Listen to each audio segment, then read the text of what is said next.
2020년 8월 25일 화요일 새벽입니다. 함께 기도하심으로 새벽 예배 시작하겠습니다. 하나님 아버지 감사합니다. 하나님께서 매일매일 지켜주시고 인도하셔서 오늘 이 아침에도 일어나게 하신 것 감사합니다. 저절로 호흡된 것 아니라 하나님께서 호흡을 연장시켜 주셨으니 오늘 내 마음대로 살지 않게 하시고 주님의 마음을 따라 주님을 기쁘시게 하는 귀한 하루 되도록 인도해 주시기를 소원합니다.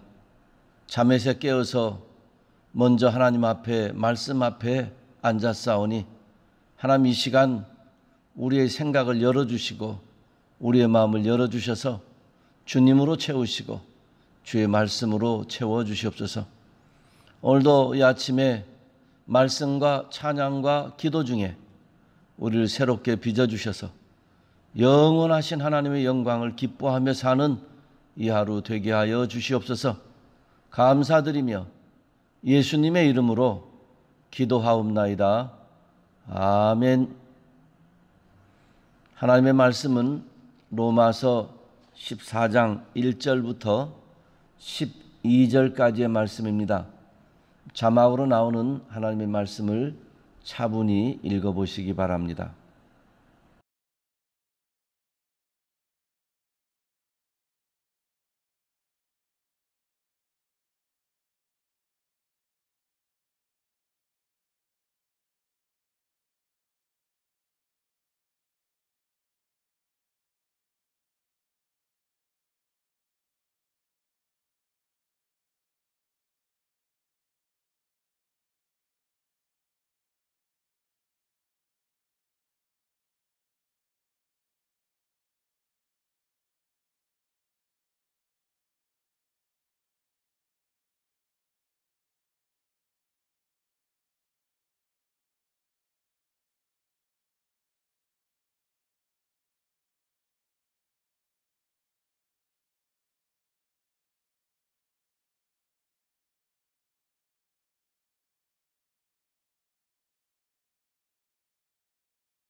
그리스도인은 예수 그리스도를 믿는 사람입니다.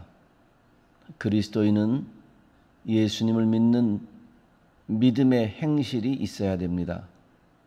그래서 그리스도인은 그리스도인다운 예수 믿는 사람다운 삶을 잘 구현해야 됩니다. 지속적으로 그래야 됩니다. 우리가 다른 일에 바쁘다 보면 그리스도인답게 생각하고 그리스도인답게 살아가는 것에 게을리할 때가 있습니다. 그러나 다른 어떤 것보다 더 부지런히 해야 될 우리의 일상 속에서 하나님께 돌려드려야 될 산재물입니다. 그래서 로마서 12장에 말씀했던 것처럼 대원칙 우리에게 주어졌습니다.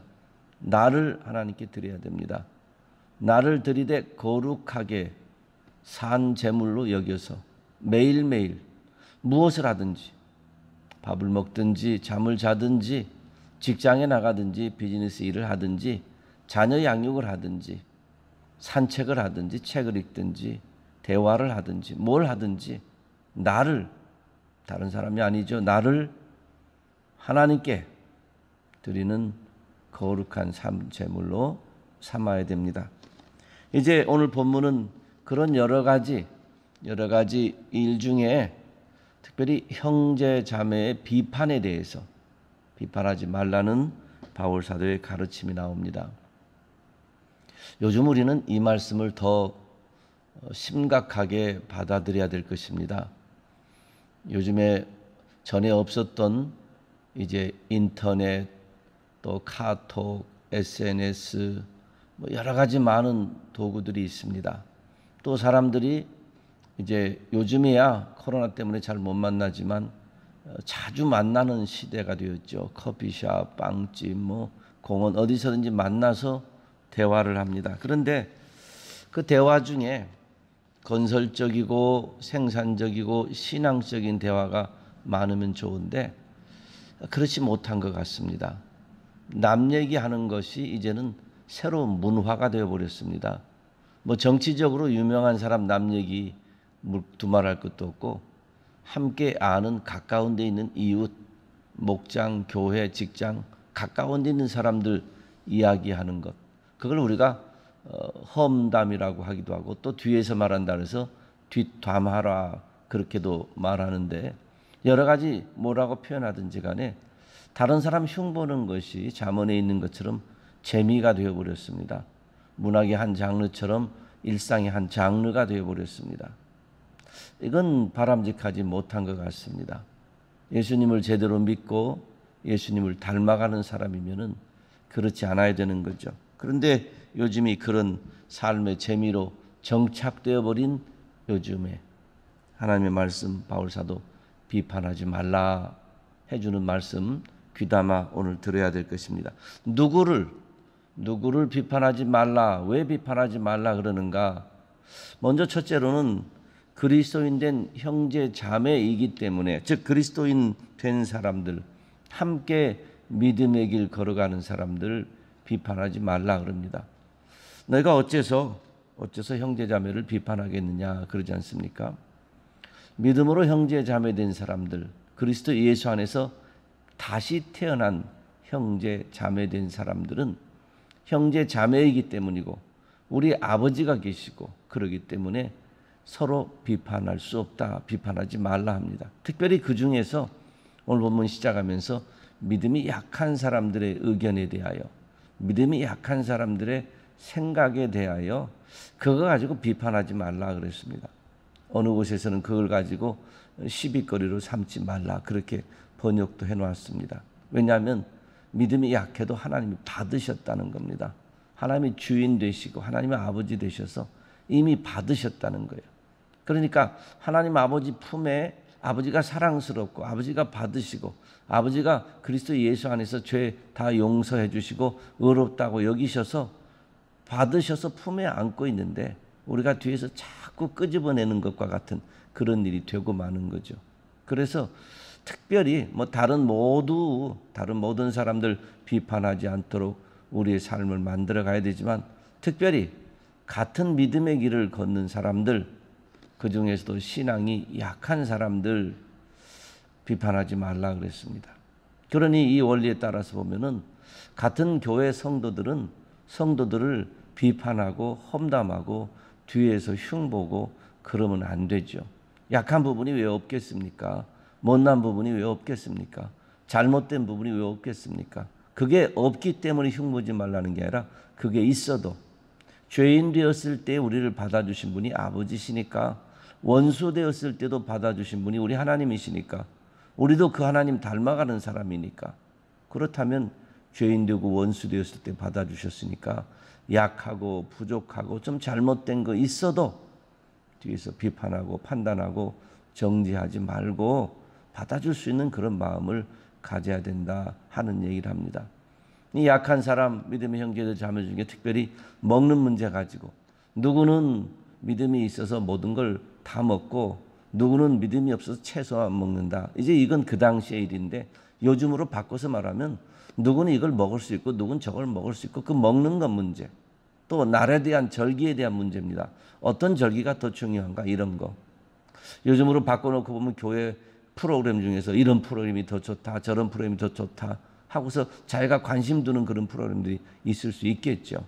또 어떤 봉사가 중요하다, 선교가 중요하다, 기도가 중요하다 그런 게 있겠죠. 서로 비판하지 말라. 다 중요하니까, 다 하나님이 받으셨으니까, 다 하나님의 교회가 만든 것이니까 서로 비판하지 말라. 지금은 내가 이걸 중요하게 여기고 지금은 내가 저걸 중요하게 여기고 하는 그런 차이가 있을 뿐이니 어쨌든 내 의견, 내 소견 혹은 내가 중요하게 여기는 것, 덜 중요하게 여기는 것 이런 것들 때문에 서로 시비거리로 삼지 말고 서로 비판하지 말라 이렇게 말씀해 주시고 우리에게 가르쳐 주십니다.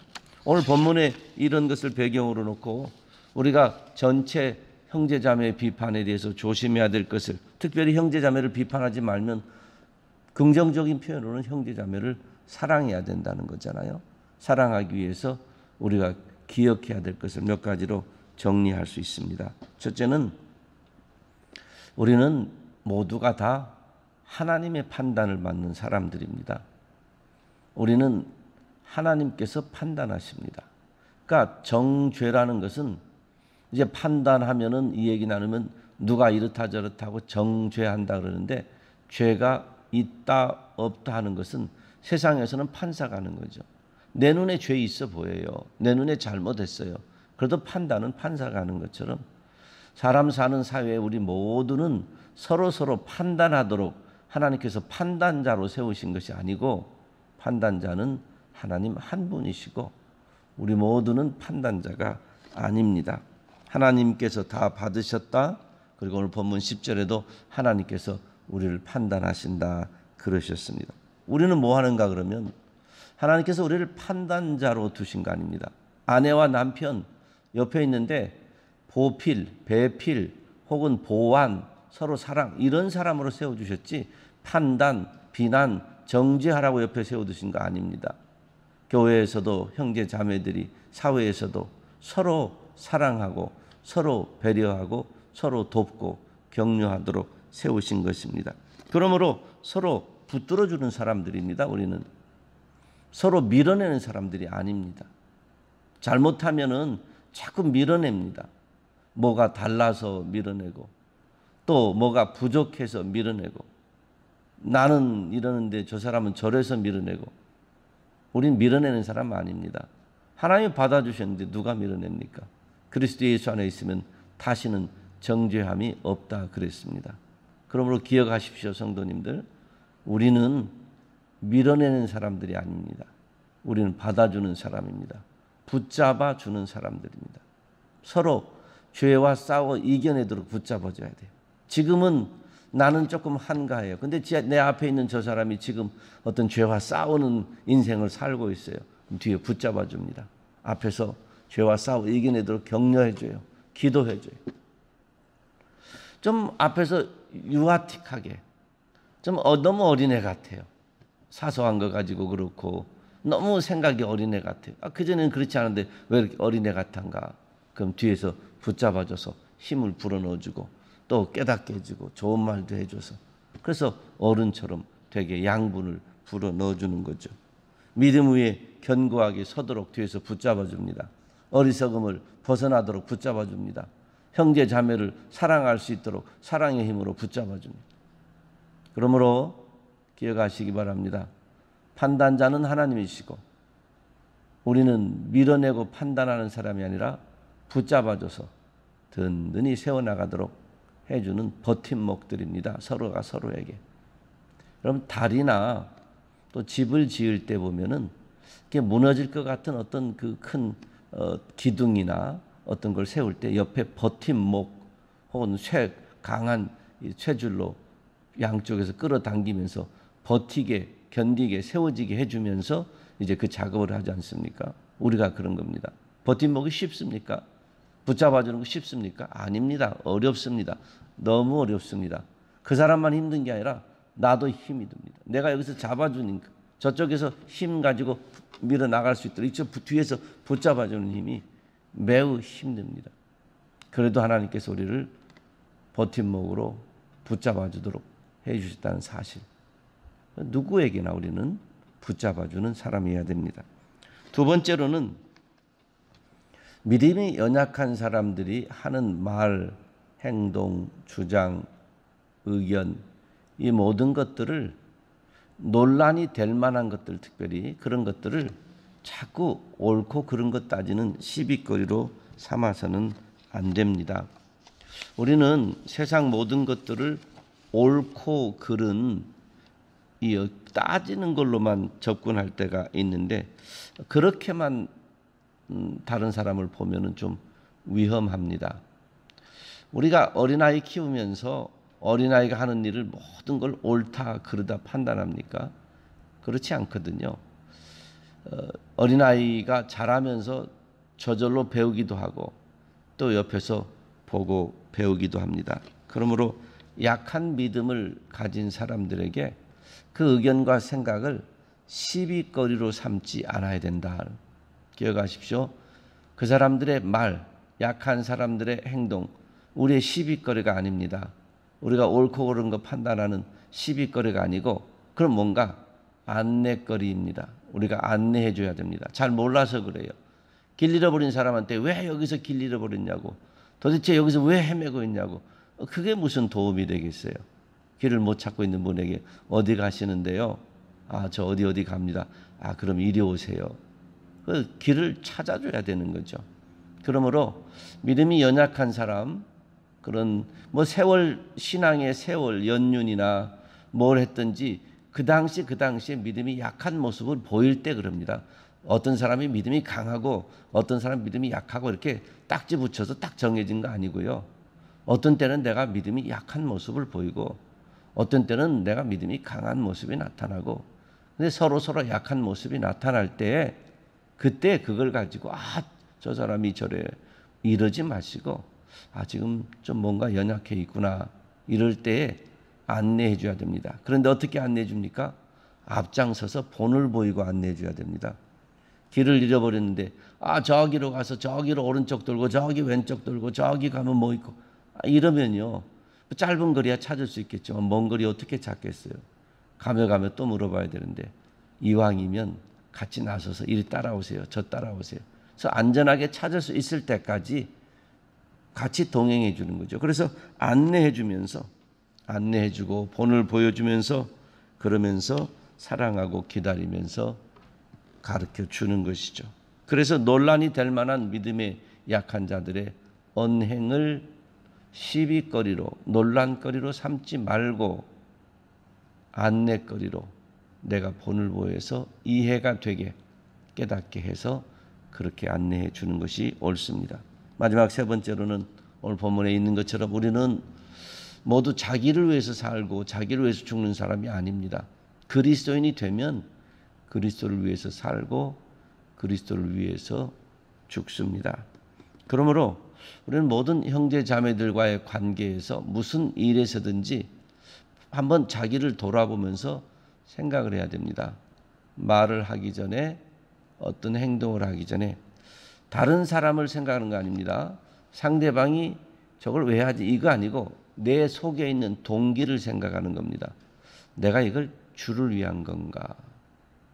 누군가에게 충고를 해줘요. 내가 이걸 주를 위한 건가? 아니면 저 사람 보니까 답답해서 그러는 건가? 아니면 내가 좀 알아, 너보다 좀 내가 더 나아, 이걸 위해서 그러는 건가? 그걸 판단해야 됩니다. 답답할 수도 있고 내가 더 많이 알 수도 있고 내가 더 신앙이 좋을 수도 있고 그렇죠. 그러나 그건 근본 동기가 되면 안 됩니다. 근본 동기는 무엇을 하든지 주를 위하여, 그래서 살아도 주를 위하여 살고 죽어도 주를 위하여 죽습니다. 그리스도인들은 어느 누구도 자기를 위하여 살고 자기를 위하여 죽는 자가 없다. 바울사도 말씀하신 것은 우리가 실제적으로 그렇게 잘하지 못하고 있더라도 그게 우리에게 원칙이 되기 때문에 그렇습니다. 그래서 언제나 주를 위하여 사는가, 내가 이걸 주를 위하여 하는가 하고 이런저런 기회에 되물어 보는 거죠. 그래서 어떤 약한 형제가 이런저런 좀 부족한 일을 했을 때 내가 뭔가 충고해주고 그럴 때 주를 위해서, 그리고 자기를 돌아보는 겁니다. 나는 저런 경우에 주를 위해서 했던가, 나는 정말 이런저런 경우에 하나님의 영광을 위해서 했던가 돌아봐야 되는 거죠. 그래서 언제나 자기를 돌아보고 자기를 새롭게 하는 기회가 돼야 되고, 그리고 형제자매를 사랑하고 이해하고 보듬어주는 기회가 되어야 합니다. 사랑하는 성도 여러분, 우리는 늘 누구하고든지 집에 있는 식구들이나 목장, 교회 어디서든지 사람들과 함께 살아갑니다. 그런데 지금 시대는 자기만 다 옳다고 하는 시대가 되거든요. 내가 제일로 옳다. 옛날에는 절대적으로 옳다 하는 것이 있었습니다. 근데 이제는 자기가 옳다는 거예요. 그래서 자꾸 따지고 자꾸 논쟁이 일어나고 자꾸 이렇게 저렇게 마음이 상하게 되는 일들이 생깁니다. 이럴 때 그리스도인들이 앞장서서 본을 보여야 될 텐데 좀 형제 자매를 더 사랑하고 세워주면 좋겠습니다. 오늘 말씀드린 대로 우리는 밀어내는 사람이 아니라 받아주고 또 버텨주고 또 도와주고 세워주는 사람이라는 것. 그리고 우리는 어떤 상황에 있든지 시비거리로 삼지 않고 잘 안내해 주는 것으로 삼는 것. 그리고 우리는 어떤 상황에서도 주를 위하여 하는 이 사실을 기억하시면 좋겠습니다. 제가 전에 어느 양로원에 신방을 갔습니다. 우리 교회 성도님 한 분이 이제 막 들어왔습니다. 그래서 이제 기도하고 예배드리는데 그 양로원에 계신 그 당시에 90몇 세시라고 그러시더라고요. 건강하셨어요. 권사님이라 하신 분이 이렇게 신방을 오셨어요. 새로 오셨다니까. 그러면서 아주 밝은 목소리로 나하고 친구합시다 하면서 조금 이제 낯설고 새롭게 이제 들어왔으니까 모든 면의 마음이 힘들어하는데 아주 웰컴해 주는 겁니다. 그러면서 우리 친구합시다. 걱정하지 마십시오. 여기 외롭지 않습니다. 참 좋습니다. 그러시면서 한마디를 하시는데 제가 오래 기억합니다. 그런데 저하고 친구하려면 딱 하나만 조심하면 됩니다. 절대 여기 있는 남 흉보면 그러면 저 친구 안 합니다. 그러더라고요. 양로원에 계시면서 서로 이런저런 마음 상한 일이 있어서 흉볼 수도 있을 텐데 절대적으로 다른 사람 흉만 안 보면 그러면 나하고 친구할 수 있습니다. 그러는 거예요. 얼마나 그 말씀이 참 본이 되는 귀한 말씀이든지. 여러분 사람 살면서 하루하루 한 해 한 해 더 가면서 더 사랑해야 되죠. 더 도와줘야 되죠. 더 버텨줘야 되죠. 더 응원해줘야 되죠. 그렇게 하기에도 세월이 짧습니다. 부디 항상 이웃은 멀리 있는 사람이 아니고 내 앞에 내 옆에 있는 지금 내 옆에 있는 사람이 이웃이니까 그 사람들을 늘 깊이 사랑하고 세워주시는 그런 하루 그런 평생 되시기를 주님의 이름으로 축원합니다. 기도하겠습니다. 하나님 감사합니다. 오늘도 하나님께서 은혜 주셔서 우리가 하나님의 사람들인 걸 알게 하시고 하나님 안에서 형제자매 된 것을 알게 하시고 형제자매가 어떤 모습으로 살아야 되는 것을 알게 해주신 거 감사합니다. 하나님 간구합니다. 사랑하는 우리 모든 성도들, 이 땅에 있는 모든 그리스도인들이 서로를 사랑하고 서로를 세워주게 하시고 하나님처럼 판단하고 정죄한 그런 일이 없도록 하나님 인도해 주시기를 원합니다. 시대는 정죄하고 시대는 판단하고 시대는 뒷담화하고 시대는 흉을 보고 시대는 험담을 하는 시대로 접어들어서 그것이 일상의 재미처럼 일상의 삶으로 정착되어 버린 이런 때가 되었는데 말씀으로 우리를 새롭게 하며 그리스도 예수로 구원받은 우리들이 이제는 형제자매를 어떻게 대해야 되는지 더 깊이 생각하고 더 사랑하는 저희들 되게 하여 주시옵소서. 오늘 말씀하신 대로 밀어내는 자가 아니라 받아내는 자인 걸 기억하게 하시고 시비거리로 삼지 않고 본을 보여 안내거리로 삼게 하시고 그리고 언제나 무슨 일에나 주를 위한 것인지를 다시 한번 점검해보는 우리 모두 되게 하여 주시옵소서. 이 하루 주신 거 감사합니다. 가정마다 참된 평안을 주시고 하나님의 은혜 중에 거하게 하시고 이 하루도 믿음으로 살게 하여 주시옵소서. 사랑하는 자녀들 큰 믿음과 큰 은혜를 더하시고 신령한 하나님의 사람으로 장성해 가도록 도우시며 우리의 성업과 직장들을 축복하시고 사랑하는 성도들의 여러 기도의 제목들이 있사오니 기도의 제목들마다 응답하여 주시옵소서. 특별히 몸이 아파서 기도하는 여러 사람들이 있습니다. 아픈 부분들을 주님 친히 손대 주시고 치료하여 주시옵소서. 깨끗이 낫게 하시고 치료되게 하시고 특별히 어린 생명 항암 치료 받고 있사오니 몸과 마음과 모든 일에 새 힘을 주시고 주님 의지하는 큰 믿음을 더하여 주시옵소서. 오늘도 하나님 정직하게 하시고 신실하게 하시며 겸손케 하시고 주님께 받은 사랑 너무 커서 조금이라도 나누려는 손길을 축복하시고 주님의 구원이 너무나 감사하여 그 구원의 복음을 조금이라도 전하려는 발걸음들을 기억하여 주시옵소서. 감사드리며 영광 돌리며 예수님의 이름으로 기도하옵나이다. 아멘. 하늘에 계신 우리 아버지여, 이름이 거룩히 여김을 받으시오며 나라의 임하옵시며 뜻이 하늘에서 이룬 것 같이 땅에서도 이루어지이다. 오늘날 우리에게 일용할 양식을 주옵시고 우리가 우리에게 죄 지은 자를 사하여 준 것 같이 우리 죄를 사하여 주옵시고 우리를 시험에 들게 하지 마옵시고 다만 악에서 구하옵소서. 대개 나라와 권세와 영광이 아버지께 영원히 있사옵나이다. 아멘. 가정에서 새벽 예배를 드리신 성도님들, 또 주차장에서나 본당 교회 나와서 예배드린 성도님들, 또 나중에 이 동영상으로 하루를 시작하신 성도님들, 오늘도 더 사랑하시고 더 격려하시고 더 붙잡아 주시는, 서로 이웃 사랑하시는 귀한 날 되시길 바랍니다. I grace you.